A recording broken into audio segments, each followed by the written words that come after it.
Kumusta kayong lahat? Ako nga po pala ay si Nelson Pahamuta. At pwede niyo akong tawaging Nelson.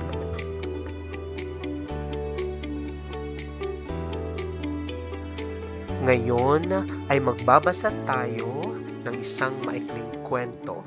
Handa na ba kayo? Ang gansa at ang ginintuang itlog. Isang araw, may isang matandang magsasaka na mayroong alagang napakamahiwagang gansa na maiisip mo.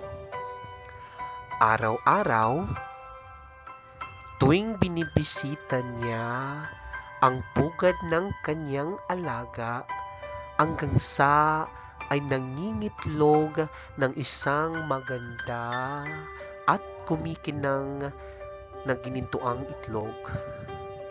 Dinala ng magsasaka ang mga itlog sa palengke at hindi nagtagal at nagsimula na siyang yumaman. Ngunit, hindi nagtagal nawalan siya ng pasensya sa gansa. Dahil isang itlog lang ang nakukuha niya bawat araw, pakiramdam niya ay mabagal ang kanyang pag-asenso.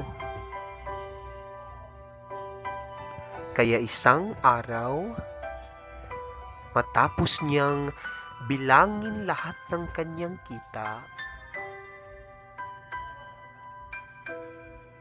bigla niyang naisip na makukuha niya ng sabay-sabay ang mga ginintuang itlog kapag papatayin niya at lalaslasin ang tiyan ng gansa.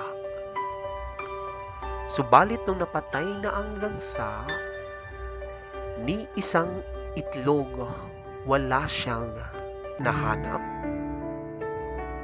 At ang kanyang mahalagang alagang gansa ngayon ay patay at wala na. At dito na magtatapos ang wakas.